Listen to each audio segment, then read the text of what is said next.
जय हिंद दोस्तों। तो आज काफी दिनों बाद आ गई एक नई वीडियो।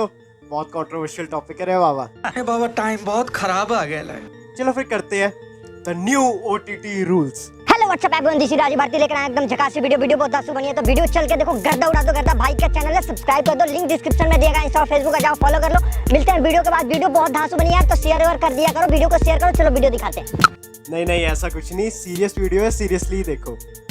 तो the new OTT rules guys, सबसे पहले हम जान लेते हैं कि ओटीटी होता क्या है। What is an OTT? देखिए दोस्तों, ओटीटी की फुल फॉर्म है ओवर द टॉप।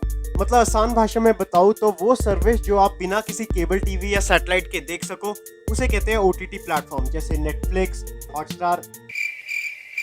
हॉटस्टार या various channels like this.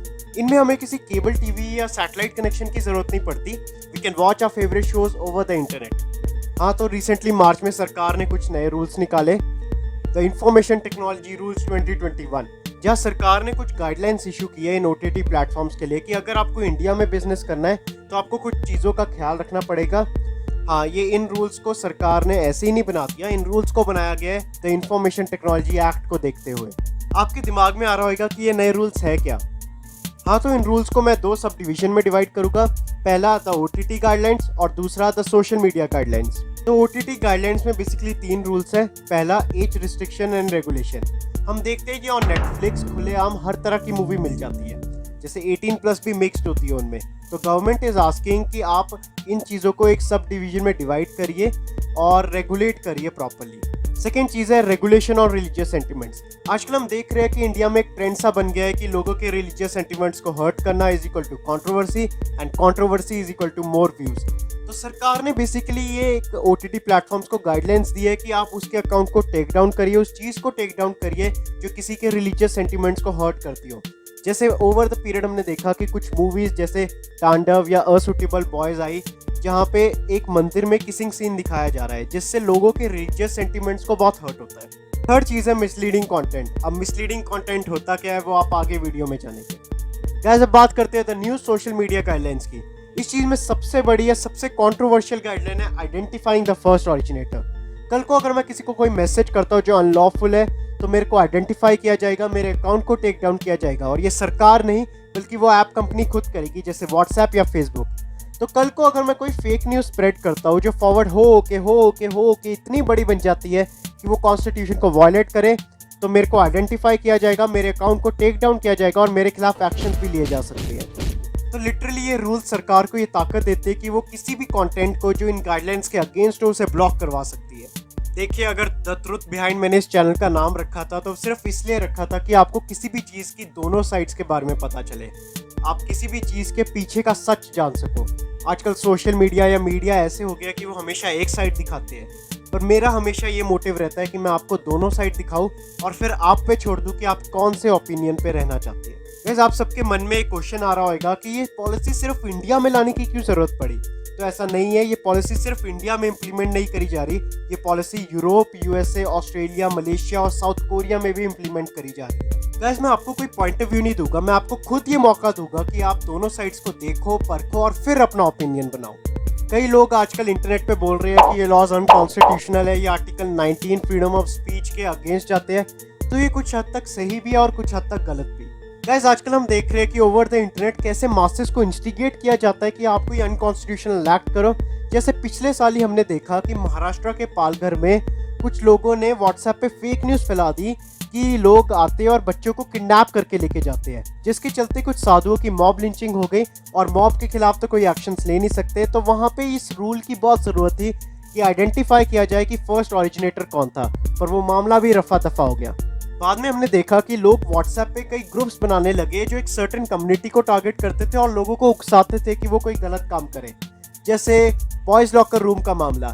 Boys locker room में एक एक्चुअल में एक ग्रुप बन गया था व्हाट्सएप पे, जिसमें वो लड़कियों के अगेंस्ट बातें करते थे और रेप डोमिनेटेड प्लान्स बनाते थे। हम देखते हैं कि कितनी लड़कियां होती है जिनकी जिंदगियां तबाह हो जाती है जब उनकी कोई न्यूड फोटोज को सिर्फ रिवेंज लेने की इंटेंशन से वायरल कर देता है। सी लोग बोलते हैं कि ये लॉज फ्रीडम ऑफ स्पीच के खिलाफ है, तो उन्हें मैं बता दूं कि ये मेरी पॉलिटी की बुक है। इसमें मैं बोल्ड में तो पढ़ लूँगा कि आर्टिकल 19 में फ्रीडम ऑफ स्पीच मेंशन किया गया है, पर अंदर नहीं पढ़ूंगा कि क्या लिखा है। कोई भी स्पीच जो नेशनल सिक्योरिटी, कॉन्स्टिट्यूशन को हर्ट करे या इलीगल कंटेंट दिखाए या फाइट इंस्टिगेट करे या फेक न्यूज़ स्प्रेड करे, वो फ्रीडम ऑफ स्पीच नहीं है।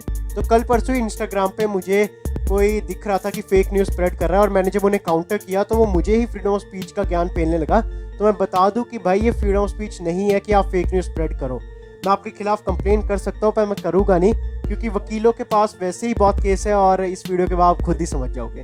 खत्म, bye bye, tata, goodbye, गया। अब कुछ मिथ्स है लोगों के दिमाग में जिन्हें लिटरली क्लियर करना जरूरी है। लोग बोलते हैं कि इन लॉज से सरकार आपके मैसेजेस रीड कर सकती है और ये डेमोक्रेसी के लिए अच्छा नहीं है। तो ऐसा नहीं है, ये प्योरली एक मिथ है। आजकल सरकार का पता नहीं, पर ये सोशल मीडिया प्लेटफॉर्म्स आपके मैसेज ज़रूर रीड कर सकते हैं। कल परसों ही मैं इंस्टाग्राम पे अपने एक दोस्त को मैसेज कर रहा था कि my hairs are getting dry, so please suggest me a good hair oil. और मेरे इंस्टाग्राम और फेसबुक पे सिर्फ मामा अर्थ हेयर ऑयल के ही एड्स आने लग पड़े। तो नो डिफरेंस कि आप सरकार की साइड हो कि इन सोशल मीडिया की साइड, ये दोनों आपके डाटा को अच्छे से रीड कर सकती है। और आजकल तो व्हाट्सएप ने एक न्यू पॉलिसी भी इशू की है कि वो आपका डाटा बाकी सोशल मीडिया साइट्स से शेयर करेंगे। सेकेंड जो मिथ है कि लोग बोलते हैं कि सरकार का क्रिटिसिज्म करने वाले को आइडेंटिफाई किया जाएगा और उसके खिलाफ एक्शंस लिए जाएंगे। तो ऐसा नहीं है, ये प्योरली एक मिथ है। इसी डॉक्यूमेंट में क्लियरली मेंशन किया गया है कि criticism of the government is purely welcomed और ये कॉन्स्टिट्यूशन के अंदर ही है और हाँ लिखित में है। देखिए दोस्तों, आप सबको एक बात समझने की बहुत ज़रूरत है। रिसेंटली हमने देखा कि यूएस इलेक्शंस के बाद जैसे ही जो बाइडेन को प्रेसिडेंट इलेक्ट किया गया तो डोनाल्ड ट्रंप जो फॉर्मर प्रेसिडेंट थे उन्होंने लिटरली ट्विटर पे जाके अपने सपोर्टर्स को इंस्टिगेट किया कि आप व्हाइट हाउस की तरफ मूव करिए और वहाँ पे घुस कर प्रोटेस्ट करिए, जो कि हुआ भी।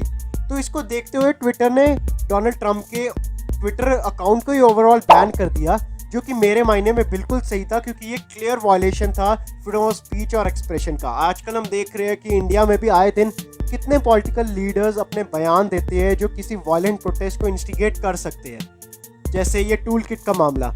तो इन जगहों पे ये फर्स्ट ऑरिजिनेटर वाले रूल की सख्त ज़रूरत पड़ जाती है। तो एक लाइन में बोलूँ तो सरकार कोई एक्शंस नहीं लेगी, बल्कि सरकार ये मांग कर रही है ट्विटर और इन सब प्लेटफॉर्म से कि आप उनके अकाउंट को खुद टेक डाउन करोगे। तो अभी की बात करूँ तो इन लॉज को इम्प्लीमेंट करने के लिए सरकार ने सोशल मीडिया प्लेटफॉर्म्स को 25 मई का टाइम दिया था, जो कि उन्होंने फॉलो नहीं किया। तो अभी बात चल रही है इनको बैन करने की, इन प्लेटफॉर्म्स को बैन करने की, जो कि मेरे मायने में नहीं होएगा। I might be wrong, but ज़्यादा चांसेस है कि it won't happen. Why? See in this era there are millions of Indians who rely on WhatsApp and Twitter. कई लोगों की कम्युनिकेशन का साधन है, कई लोगों की आमदनी का साधन है। एंड इट्स बेटर कि इंडिया में इन ऐप्स की ऑल्टरनेट तो है, but they are not as functional as WhatsApp and Twitter. They have thousands of employees working under them, including Indians. WhatsApp का तो एक मेन ऑफिस गुरुग्राम में भी है। देखिए दोस्तों, the truth is not operational without a solution. तो solution क्या है इस चीज़ का? मेरे मायने में सबसे बड़ी प्रॉब्लम है लैक ऑफ कम्युनिकेशन, ये गवर्नमेंट और मेगा ऐप्स के बीच में। Banning them is not the solution. Talking to them and coming to a consent is a solution. We create videos regarding problems, regarding left, regarding right, but बहुत कम लोग हैं जो solutions पे work करना चाहते हैं। देखो, कई चीज़ों में गवर्नमेंट भी सही है, जैसे मॉब लिंचिंग या फेक न्यूज़ स्प्रेड होना, पर कई चीज़ों में सोशल मीडिया भी सही है, जैसे प्राइवेसी इश्यूज़ को लेके। अभी व्हाट्सएप ने हाई कोर्ट में गवर्नमेंट के इन रूल्स के खिलाफ एक कंप्लेन करी है, तो hope so the high court will find a way out of this. Until then, this is my message to everyone out there कि please don't spread fake news.